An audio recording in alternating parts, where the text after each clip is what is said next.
नमस्कार साथियों, आज की इस वीडियो में आपका स्वागत है। तो आज की इस वीडियो में हम बात करने वाले हैं इंग्लिश ग्रामर से एक्टिव एंड पैसिव वॉइस के बारे में। देखिए, किसी भी कम्पिटिटिव एग्ज़ाम में अगर ग्रामर के क्वेश्चंस आते हैं तो उसमें एक्टिव एंड पैसिव वॉइस के क्वेश्चंस जरूर आते हैं।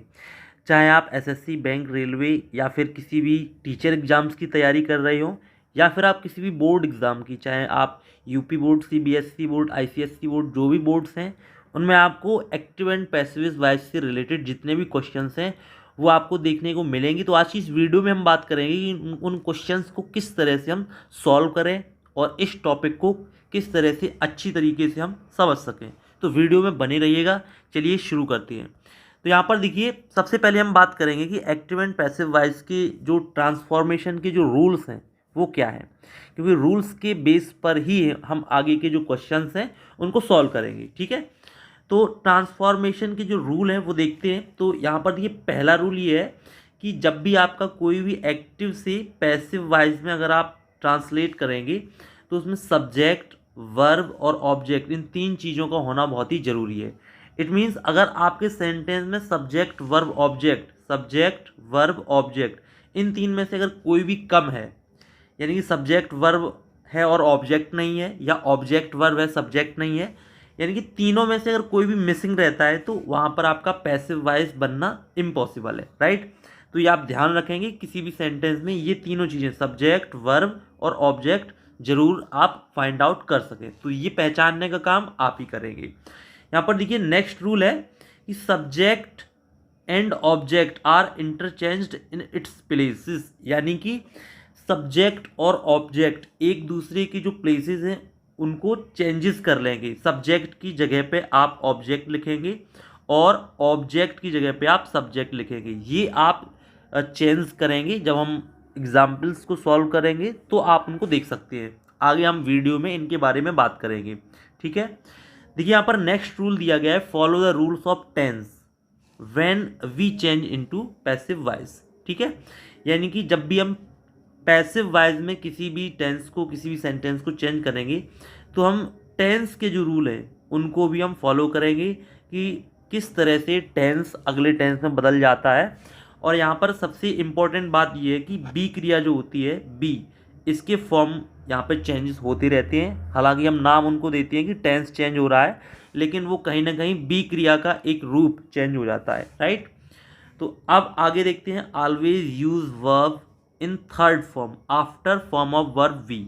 इट मीन्स बी क्रिया के किसी ना किसी रूप के बाद हम मेन वर्ब की जो थर्ड फॉर्म है उसका हम यूज करते हैं। ठीक है, यानी कि जब भी आपका बी क्रिया का कोई भी रूप लगेगा, इज, एम, आर, वॉज, वर या फिर डिड, या जितने भी रूप होंगे उनके बाद हम मेन वर्ब जो होगी उसकी हम थर्ड फॉर्म का यूज करेंगे। ये आप हमेशा ध्यान रखेंगे। इसके बाद अंत में हम देखते हैं कि जब भी आपका जो भी सब्जेक्ट है जब लास्ट में जाएगा, जब हम उसको चेंज करेंगे तो वहाँ पर बाई जनरली हम यूज कर लेते हैं जब भी पैसिव वॉइस बनाते हैं।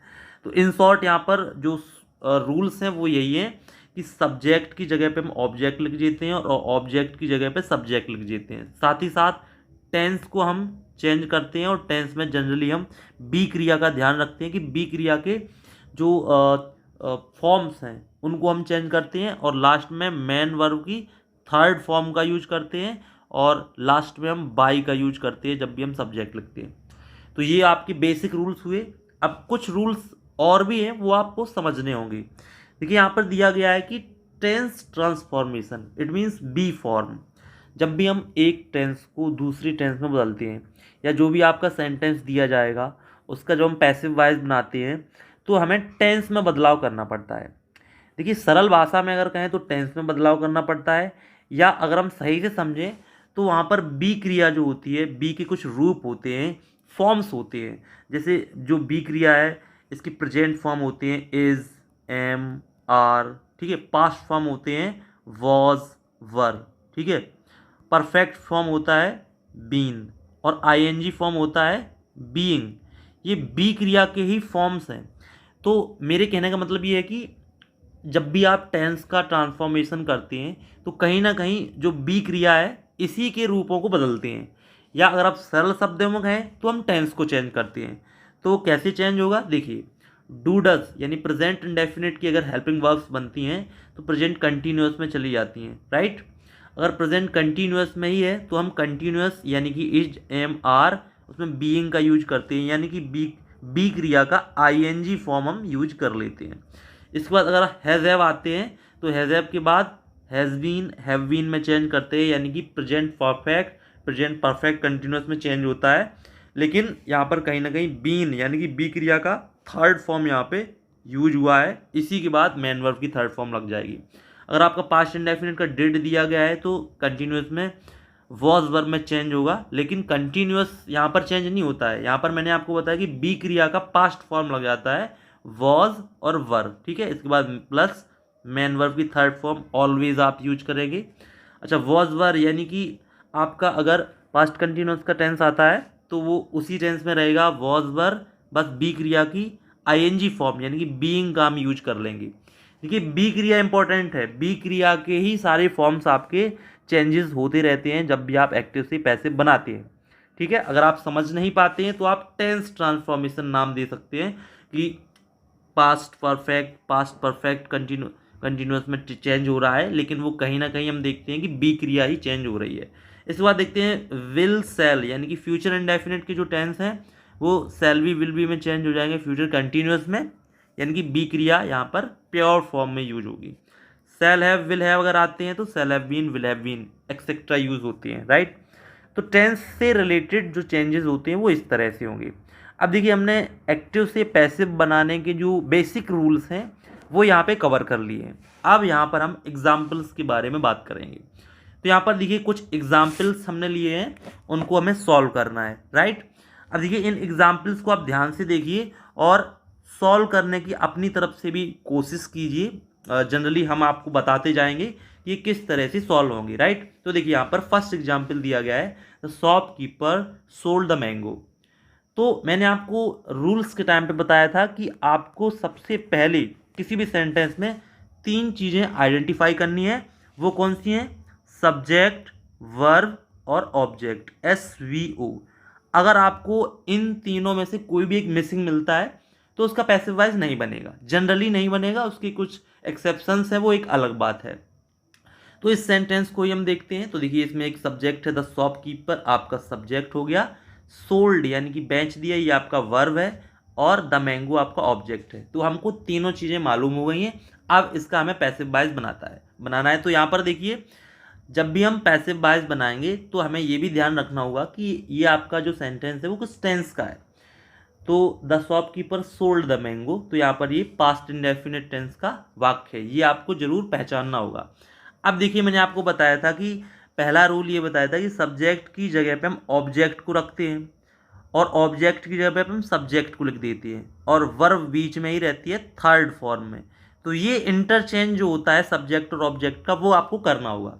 तो अब देखिए हमें यहाँ पर क्या करना होगा कि ये जो द मैंगो ऑब्जेक्ट है वो सब्जेक्ट की जगह पे आएगा, राइट। तो हम यहाँ पर लिख देंगे द मैंगो, राइट। इसके बाद हमको वर्ब यूज करनी है। तो यहाँ पर देखिए पास्ट इंडेफिनिट का वाक्य है, पास्ट कंटिन्यूअस में जाएगा, या फिर हम कहें कि बी क्रिया का पास्ट फॉर्म लगेगा, ठीक है। तो ये आपका हो जाएगा वॉज, राइट। तो द मैंगो वॉज। अब देखिए सोल्ड यानी कि आपका थर्ड फॉर्म में ही यूज होगा, तो द मैंगो वाज सोल्ड। इसके बाद लास्ट में हमें आपका सब्जेक्ट लिखना है, वो भी बाई यूज करके, मैंने आपको बताया था बाई लगाएंगे। इसके बाद आपका द शॉपकीपर लिखा जाएगा, राइट, शॉप कीपर।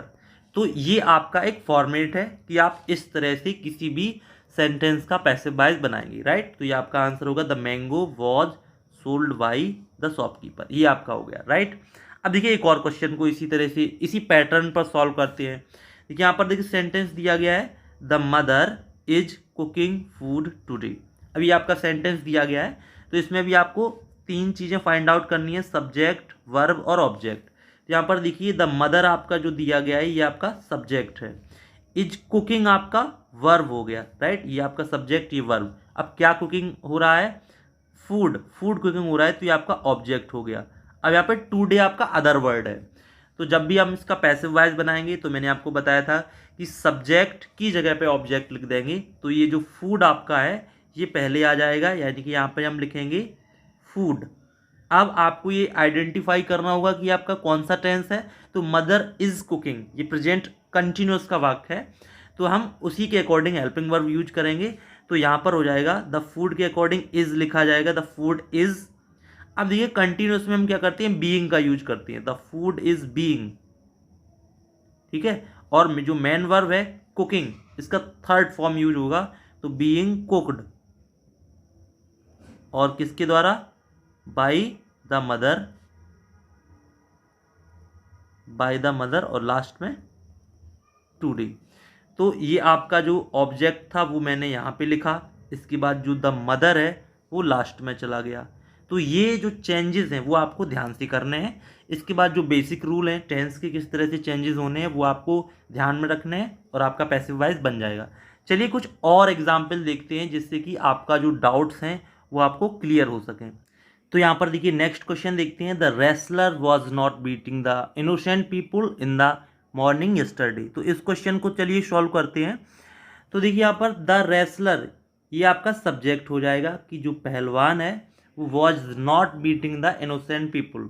तो बीटिंग आपका मेन वर्ब हो जाएगा, तो आपको वर्ब भी यहाँ पर मिल गई है। साथ ही साथ किसको बीटिंग किया जा रहा है, द इनोसेंट पीपुल, ये आपका पूरा ऑब्जेक्ट हो जाएगा। तो आपको सब्जेक्ट वर्ब ऑब्जेक्ट तीनों चीज़ें मिल गई हैं, तो आपका पैसिव बन जाएगा। तो सबसे पहले ऑब्जेक्ट को हम सब्जेक्ट के स्थान पे लिखते हैं, तो ये आपका हो जाएगा the innocent people, the innocent people. अब यहाँ पर आपका सब्जेक्ट लिखा जा चुका है, इसी के अकॉर्डिंग आप वर्ब यूज करेंगे। तो पास्ट कंटिन्यूअस टेंस में प्लूरल के अकॉर्डिंग आपको वर लगाना होगा, वर नॉट। इसके बाद हमको इसी टेंस में चेंज करना है, तो बीइंग का भी यूज करना पड़ता है, तो वर नॉट बीइंग। अब बीटिंग आपका आईएनजी फॉर्म में दिया गया है, लेकिन जब भी हम पैसिव बनाते हैं तो इसको हम थर्ड फॉर्म में यूज करते हैं, तो ये आपका हो जाएगा बीटिन, ये आपका थर्ड फॉर्म हो जाएगा। और किसके द्वारा बीटिन किया गया है, तो द रेसलर, पहलवान के द्वारा, तो बाई द रेसलर। अब जो अदर वर्ड है इन द मॉर्निंग यस्टरडे जो लास्ट में लिखा है उसको एज इट इज लास्ट में लिख देंगे, इन द मॉर्निंग यस्टरडे, ठीक है। तो ये आपका हो जाएगा। अब अगला यहाँ पर सेंटेंस दिया गया है, the group will not have completed the task by this evening. तो द ग्रुप आपका यहाँ पे क्या हो जाएगा, सब्जेक्ट हो जाएगा, राइट। यहाँ इस वाक्य का जो करता है वो कौन है, the group. Will not have completed, तो कंप्लीटेड आपका वर्ब हो जाएगा, ठीक है।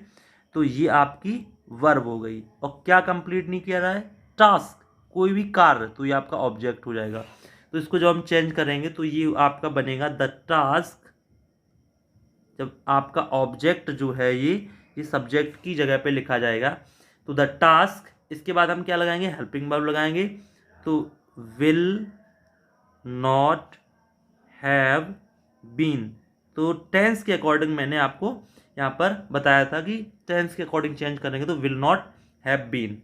ये आपका कंप्लीटेड लिखा जाएगा थर्ड फॉर्म में, कंप्लीटेड। और किसके द्वारा कंप्लीटेड, ग्रुप के द्वारा। ये आपका सब्जेक्ट है, तो हम पहले बाई लिख लेंगे, इसके बाद लिखेंगे द ग्रुप, ठीक है। और जो अदर वर्ड है बाई दिस इवनिंग, उनको हम ऐसे ही लिख देंगे, बाई दिस इवनिंग। तो ये आपका इस तरह से बन जाएगा। अब इसी तरह के कुछ और एग्जाम्पल देखते हैं। तो यहाँ पर नेक्स्ट एग्जाम्पल दिया गया है, they have invited her in the party, right. तो अब इस सेंटेंस को जब आप ध्यान से देखेंगे तो इसमें दे आपका सब्जेक्ट दिया गया है, हैव इन्वाइटेड आपका मेन वर्ब है, और किसको इन्वाइट किया गया है, हर, किसी लड़की को इन्वाइट किया गया है, तो यहाँ पर ऑब्जेक्ट हो गया। In the party other word हो गया। अब इसको जब हम चेंज करेंगे तो ये आपका जो ऑब्जेक्ट है वो सब्जेक्ट की जगह पर आएगा। तो जब भी आएगा तो आपका सब्जेक्टिव फॉर्म में, ठीक है, सब्जेक्टिव केस में लिखा जाएगा। तो हर को हम सी लिखेंगे। ये आप ध्यान रखेंगे कि जब भी आपका ऑब्जेक्ट सब्जेक्ट की जगह पे आता है तो सब्जेक्टिव केस में लिखा जाएगा। इसके बाद हम देखते हैं टेंस कौन सा है, हैव इन्वाइटेड, ये आपका प्रेजेंट परफेक्ट में है, तो इसी के अकॉर्डिंग हैज इन्वाइटेड ठीक है, ये आपका हमने मेन वर्ब का थर्ड फॉर्म यूज किया है। और किसके द्वारा इनवाइट किया गया है? उनके द्वारा। तो सी हैज इनवाइटेड बाय। अब यहाँ पर भी रूल ध्यान रखेंगे कि ये जो दे है ये सब्जेक्ट है, लेकिन अब ये ऑब्जेक्ट की जगह पे लिखा जाएगा, तो ऑब्जेक्टिव केस में लिखा जाएगा, तो दे का हम क्या लिखेंगे? Bye them, right. अब जो अदर वर्ड है उनको एज इट इज उसी तरह लिख देंगे, in the party, in the party, ठीक है। तो ये आपका चेंज हो गया। इस तरह से आप सभी टेंसेस को चेंज करेंगे। एक और यहाँ पर एग्जाम्पल दिया गया, उसको आप देख सकते हैं। तो देखिए, he will not have help us in our need. तो ही यहाँ पर आपका सब्जेक्ट हो गया, विल नॉट हेल्प ये आपका वर्ब हो गया, और किसकी हेल्प? अस, यानी कि हमारी, ये ऑब्जेक्ट हो गया। In our need other word. तो इसको जब हम चेंज करेंगे तो ये जो आपका ऑब्जेक्ट है वो सब्जेक्ट की जगह पे आएगा, तो अस का सब्जेक्टिव फॉर्म वी यूज किया जाएगा। इसके बाद विल नॉट, इट मीन्स इसको हम जब चेंज करेंगे तो we shall not be, help का जहाँ पर थर्ड फॉर्म यूज होगा हेल्प्ड, और किसके द्वारा? बाई। ही का आपका यहाँ पे यूज होगा हिम, राइट। और इन और नीड, राइट। तो इस तरह से आप इसको चेंज कर सकते हैं। यहाँ पर कुछ एग्जाम्पल को और देखते हैं। एक देखिए, यहाँ पर एग्जाम्पल दिया गया है, she loves her husband very much. तो इसको जो हम सॉल्व करेंगे तो आइडेंटिफाई करेंगे सब्जेक्ट वर्ब ऑब्जेक्ट को। तो she subject, loves verb, her husband, ये पूरा दो वर्ड का जो ग्रुप है ये पूरा ऑब्जेक्ट हो जाएगा, वेरी मच अदर वर्ड। तो जब हम इसको लिखेंगे तो अब हर ये जो ऑब्जेक्ट में दिया गया है ये स्वतंत्र नहीं है, इसके साथ हस्बैंड वर्ड भी जुड़ा हुआ है, तो उसको हम एज इट इज लिखेंगे, हर हस्बैंड। अब ये आपका प्रेजेंट इंडेफिनिट का है तो कंटिन्यूस में जाएगा, या फिर हम कहें कि प्रेजेंट फॉर्म लगाएगा बी का, तो हर हस्बैंड इज। अब ये आपका लव, इसका थर्ड फॉर्म लव्ड, किसके द्वारा लव्ड? बाई हर, सी का ऑब्जेक्टिव केस, और very much other word, right. इस तरह से चेंज हो जाएगा। एक और एग्जाम्पल है, your father will not have trained और student by the next year. यहां पर योर फादर सब्जेक्ट हो जाएगा, ट्रेंड वर्ब, किसी ट्रेंड, और स्टूडेंट ऑब्जेक्ट। तो इसको चेंज कर सकते हैं, और स्टूडेंट। अब यहां पर will not have been trained. अब यहाँ पे वर्ब का काम कंप्लीट हुआ है, हेल्पिंग वर्ब, मेन वर्ब की थर्ड फॉर्म, किसके द्वारा? बाई योर फादर, और by the next year other word, by the next year. इस तरह से आपका सॉल्व हो जाएगा। ये आपका जो मेथड है वो आप ध्यान रखेंगे। तो मिलते हैं फिर नेक्स्ट वीडियो में कुछ और एग्जाम्पल्स के साथ। तब तक के लिए नमस्कार।